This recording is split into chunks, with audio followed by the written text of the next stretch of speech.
Hello everyone, and welcome back to some news about Verdance. It's been a bit, but we've had some big news in the Verdance space, so I figured it's pretty appropriate for me to talk about, everything that went down over the last week and where we expect to see Verdance moving forward in the new meta and kind of some of that positioning. So let's go ahead and get started.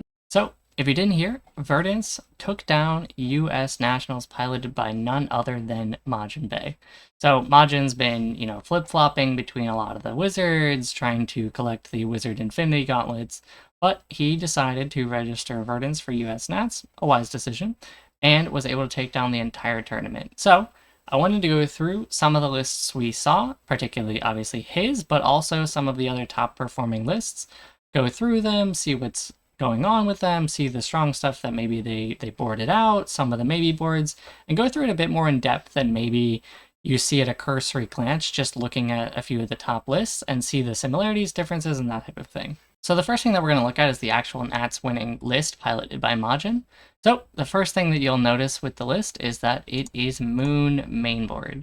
This is something that I've been against, but he does have Sergeant in the sideboard, so can't fault them too much for that. But the list looks to utilize a game plan that you'll see in a lot of the top Verdance lists, which is just sending a bunch of vanilla damage and then relying on new absolute powerhouse staple Burn Bear to actually close games. Burn Bear, while I thought it would be good and probably end up in main board of Moon lists and probably also main board of Sergeant lists, has turned out to actually facilitate a brand new game plan more consistently, which is relying on Moon every single matchup. So Burn Bear not only offers chip, but also massively increases Sergeant kill ranges to numbers that were like not really feasible on any other card. You could run like Red Emeritus, but it's like super inconsistent and wasn't good on your turn. But this card is just really, really good. The no pitch comes up, it comes up, but it's not as limiting as you might expect and ends up facilitating this type of list. So let's go through some of the new inclusions, some weird inclusions in the Majin list, and then I'm going to break down all of the differences. So first thing is that you'll see there are E-strikes back in the main board. I'm not sure if these would stay if Gravy Bones didn't exist. This might be better suited as like a Findall's Fighting Spirit in a different meta, or maybe like a Earth form or something like that, but E-Strike kind of fits the bill and is really flexible and sometimes like bottoms a Burn Bear so you don't get like super clumped on stuff.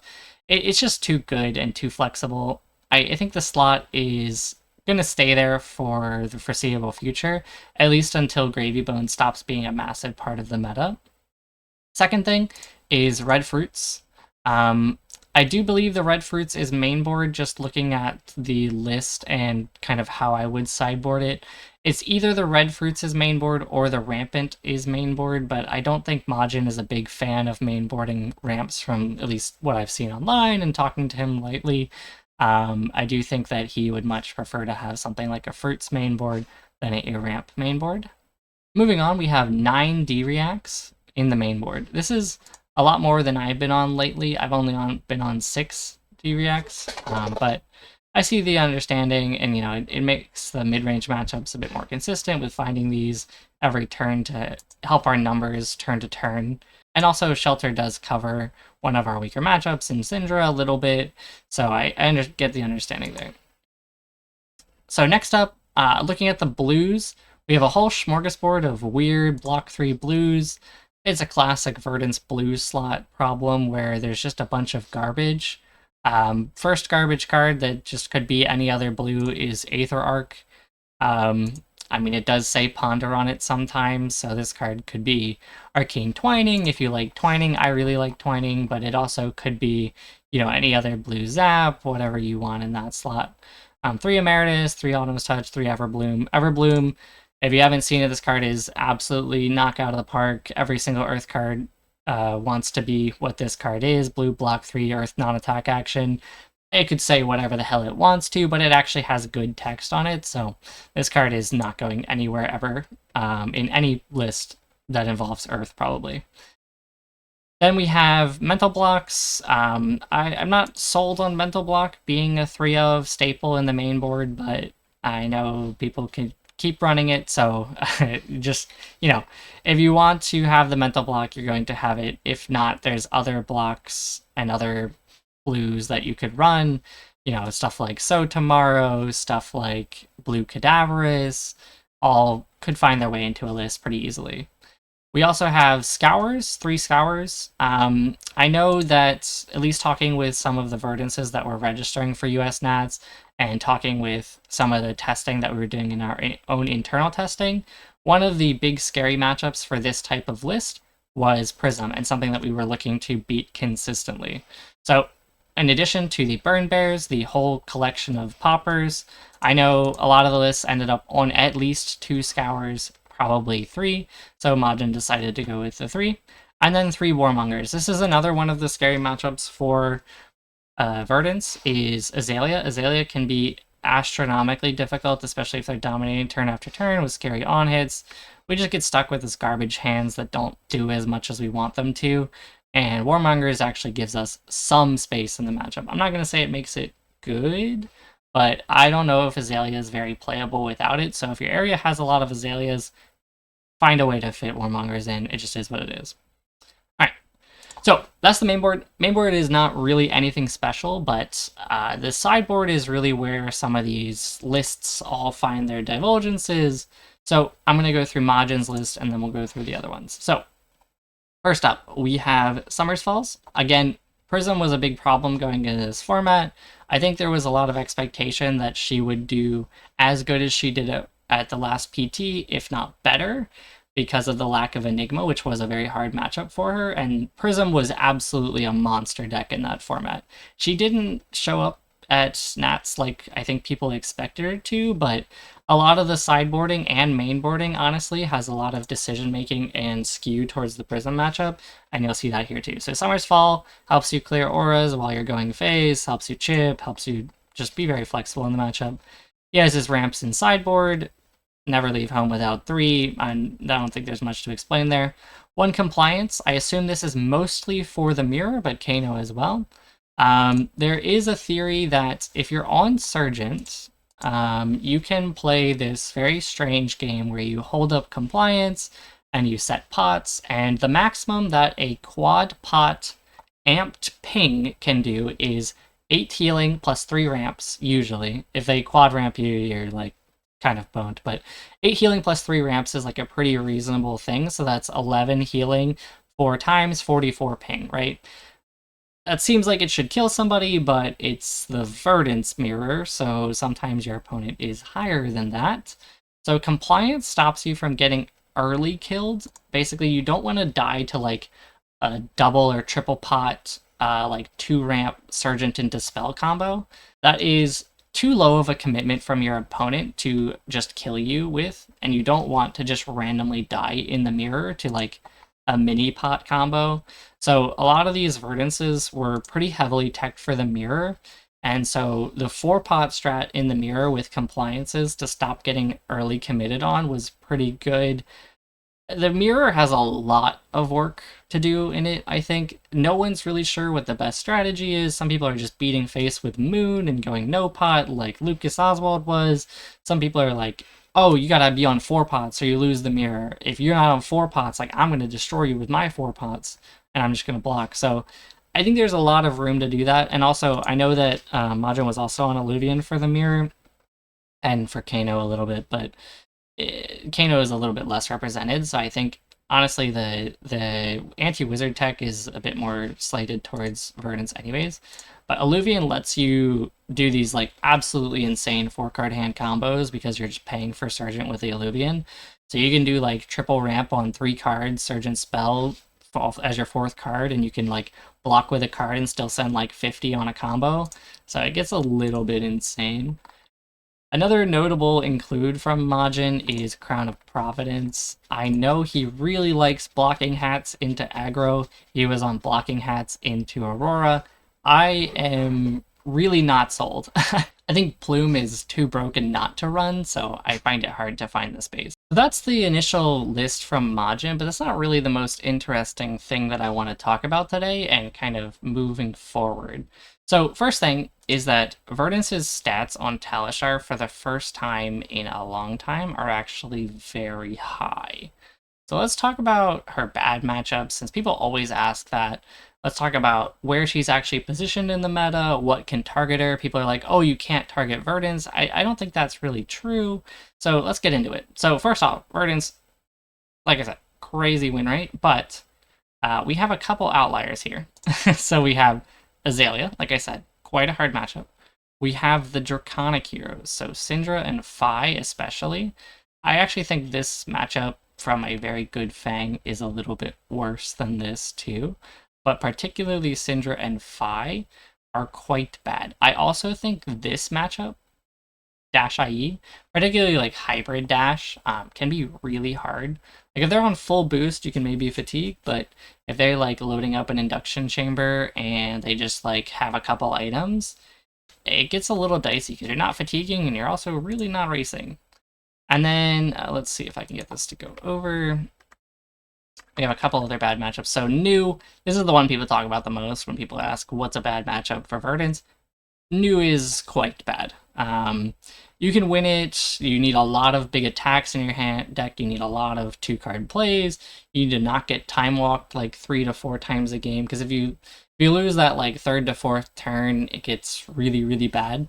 So a tip for playing into New just in general is make sure that you can keep a 2-card play. If you know you're going to lose a card from hand and you have like 4 cards and you need to be able to send your attack, lose an extra card by taking a hit so you can still send your 2-card plays, and you'll have like a bit of a better time, but it's still pretty bad.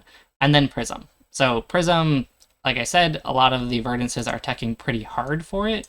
I think if you have that much space for Prism tech, it can be okay. I'm never going to say it's great, but it's playable for sure. It depends on how many auras they're on, how aggressive they are with their aura plan, if they block aggressively. A lot of Prisms that I play against, a lot of times just take a bunch of chip, which means that we're in a really good spot. Then all of a sudden we can tempo the life and everything. But if the Prism knows to like block out aura, double aura, and then like just send it, it can be pretty bad. So that's the Verdance matchups, and let's talk about how the decks in the actual Nats tournament were looking to tackle that. So obviously the top performer was Majin winning the whole thing, but he actually didn't win everything in CC. Instead, he went 8-1, with the top performing CC Verdance being Lucas Oswald, who actually ended up going 9-0 and was top seed for the tournament on Verdance. So you had Lucas at 9-0, then you had Majin, and then you had 2 other Verdances go 7-2, so that was Barrett Goss and Julian Sniffin. So Julian is also on Runaways and a local of mine, so a lot of these lists I'm like relatively familiar with, or they're similar to what other people brought. Like Majin and Barrett's list are pretty similar, and we're going to talk about that in a second, but let's get into just what everybody was running. So this, as a deck list, is what every single person who was at least 7-2 had in their deck list. And then the maybe board is everything that wasn't shared. So let's go through it. So, main board makes sense. Everybody had Moon and the regular equipment slate. Everyone had at least 2 Burn Bears, 2 Cadav, 2 Command, 2 E-Strike. So you'll note that not everyone was on 3 of all of these. Like, not being on 3 Burn Bear makes sense. Like, sometimes it's Bricky, not needing all of the Cadaverous. I do think it's interesting that I think it was Lucas and Barrett who were not on 3 Command and Conquer. They were only on 2. I don't know if it makes a big difference, but I do think you should be on 3 just for consistency's sake. And then 2 E-Strike instead of 3. Again, I think E-Strike is an interesting include because it's a little bit flexible.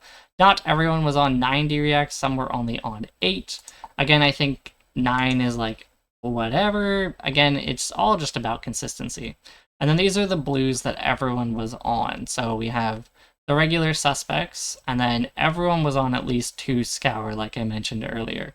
Scour are just very good for us to deal with our hardest matchups, right? Without these, it can be really difficult to deal with. And then everyone had at least 2 Summer Spells, the ramps, and at least 1 Arcane Compliance. We'll talk about how many everyone had after this, but let's go ahead into the maybe board. So there's a whole bunch of cards in here. I am not going to focus on every card in the maybe board here. We're going to talk about that with the next stuff, but you'll see there's a lot of stuff that people didn't have in common. So let's talk about the lists. So first off, were lists that had Sergeant in the sideboard. That is Majin's list, as well as Barrett's list. They both had Sergeant in the sideboard. So, the actual list itself, the equipment suite between Majin and Barrett was pretty similar. They were both on Alluvion to support the Sergeant, and then the regular cards.